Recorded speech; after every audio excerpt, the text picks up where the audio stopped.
how much should the American taxpayer expect to pay into the system for all of that, plus subsidies for health care, education, and housing for the non-citizen? If we're being told we're going to be more like Scandinavia, where they don't just let people come in to partake of their system. Well, I think it should be more like America.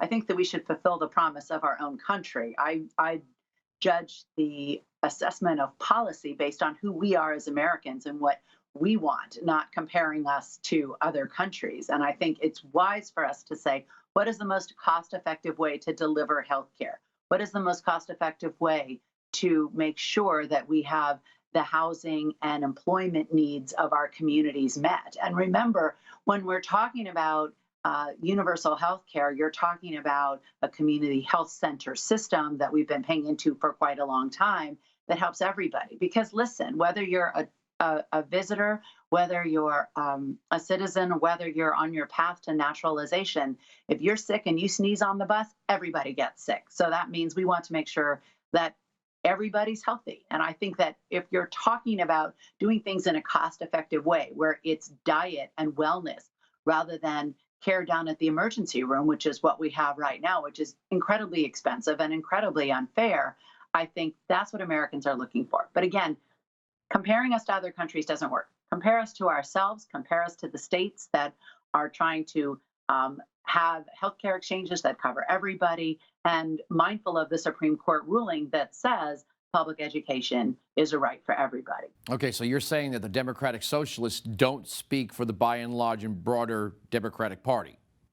Well, I'm a Democrat, so I speak for the Democratic Party. My caucus, the Women's Caucus of the California Democratic Party, the biggest women's political caucus in the country, is very diverse, and we all identify ourselves as Democrats. So if somebody wants to attach another label to themselves, whether the socialist, a blue dog, a new dog, a yellow dog, whatever, that's on them. But as a consensus, as a whole, what we're looking to do is to create an America where people are respectful of our differences and people are welcoming of immigrants, and also where people are able to move past some of the labels in terms of what kind of a Democrat or what kind of an American you are, and get to the fundamental values. Do you believe in fairness? Do you believe in having a fair immigration system? And I think that right now, what we need to do are two things. One, pass the bills in Congress this week that the House of Representatives are putting forward that have more humane conditions down at the border. And then you need to bring everybody to the table,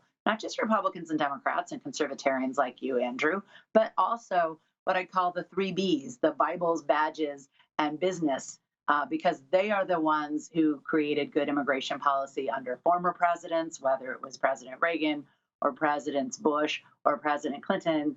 And those are the ones who can bring us together again today. All right, I got to leave it there. It's always a fair and civil discussion. Christine Pelosi, thanks for joining us. My pleasure. Thank you, Andrew. All right, coming up next, parting shots.